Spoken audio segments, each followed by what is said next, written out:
Hello everyone and welcome to Tech Pizza, the format where we try to make everything that happens in tech easy to understand, democratic and fun, exactly like pizza. This week's main news is the Uber hack, how hackers managed to get inside the Uber systems and what kind of data they stole. This is interesting. We're going to talk about it in great detail. But before we get there, we're going to get started with some pizza bites. These are 30 seconds clips that explain some other news that happened this week in a way that is super easy and super short. So let's get started.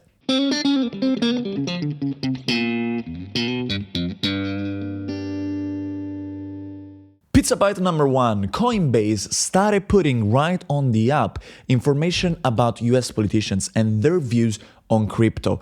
Now, Coinbase is the main crypto trading app in the United States. They have 100 million users in the world, and a lot of them come from the United States. This happens the week after the Security and Exchange Commission, basically the finance police, said that they want to really start regulating crypto heavily, exactly like if crypto was stocks or bonds.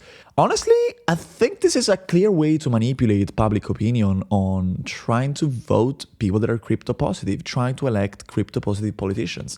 Is this even legal? I don't know what you think. Let me know in the comments.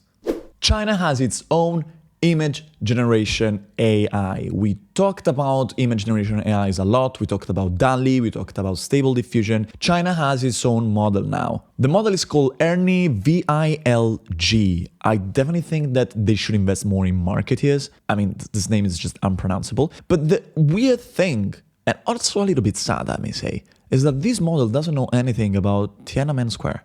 So if you try to generate images about Tiananmen Square, the model is just not going to allow you to do that. And the interesting thing is that the model was developed to try to have more Chinese data, so to be more reflective of Chinese culture, Chinese heritage. It has more accurate representations of Chinese food, etc., etc.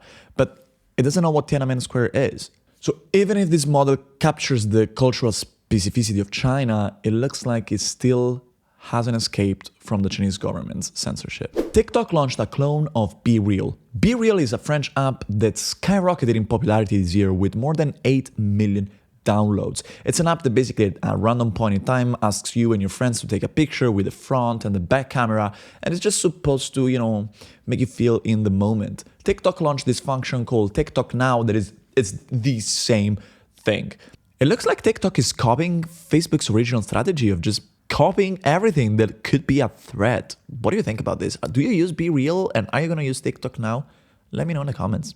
Adobe acquired Figma for $20 billion. If you don't know what Figma is a tool that allows designers to collaborate on designs. It's really, really cool, I have to say. I used it as somebody who looked at designs, not that designed, but I can see why designers actually love it. And they're super scared now, most of all because Adobe, it's known to, be the old guys and Figma the new guys. Figma even said at some point they were never going to be like Adobe and now they got acquired by them. But there's also something else that could be potentially scary. So Figma has roughly revenues of $400 million per year and they got acquired for $20 billion, which is 50 times revenue. How is Adobe going to justify this huge investment? Well, probably they're going to start charging more or reducing the free plan. And you can see why designers are pretty pissed and they're publishing a lot of memes about it as well.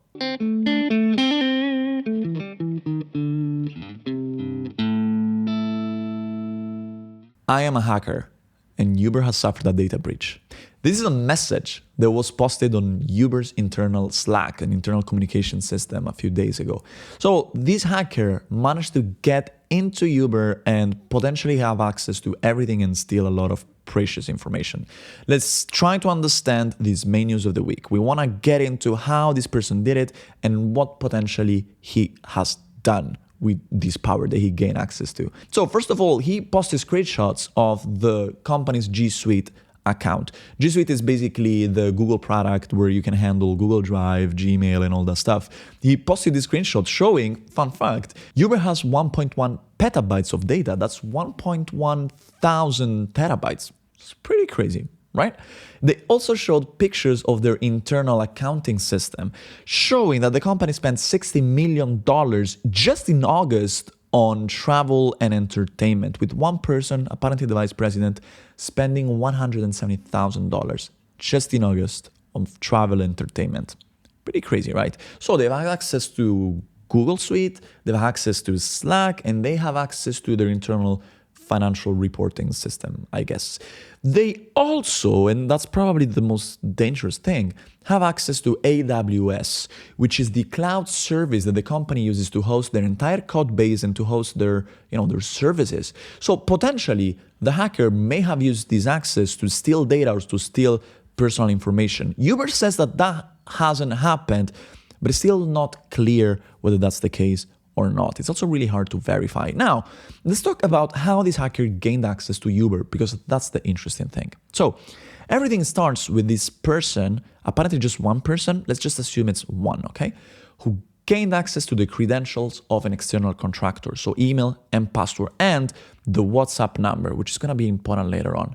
So this person trying to log in using these credentials, and obviously this contractor it's a pretty basic security feature, had two-factor authentication active. So he started getting messages saying, hey, somebody's trying to enter with your credentials. Accept this or do not accept this. And the contractor initially did not want to accept it. I mean, he was not stupid. But the hacker had his WhatsApp number. And so he started texting him saying, hey, I work in IT for Uber. We are testing a new feature, blah, blah, blah. Please accept this request that you received. And the contractor believed him. And so he clicked yes. Once he clicked yes, the hacker was in, found even other credentials inside that gave him access to basically everything within Uber. What's even more interesting is that it looks like this hacker was an 18-year-old guy. So pretty inexperienced also, maybe. And some people are saying that it feels like he just doesn't know what to do with this throw of information that he found, and he just posted it on Slack and then, kind of went along with it. Now, one interesting thing I want to talk about is that on Tech Pizza, we covered a bunch of cybersecurity accidents in the past already. And I hope you see the common theme. The common theme is that a lot of these hacks are not due to technology problems. They're due to people making mistakes. People are the weak link in cybersecurity. And so social engineering, which is this art of trying to get information from humans, is today the main approach to trying to hack companies. And so if you get these sort of messages, be cautious, pay attention, okay?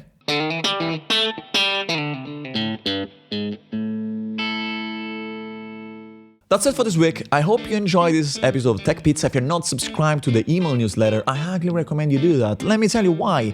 Well, first of all, every Thursday you get an email in your inbox where you can read all this cool news and you have links to the podcast and to the video series.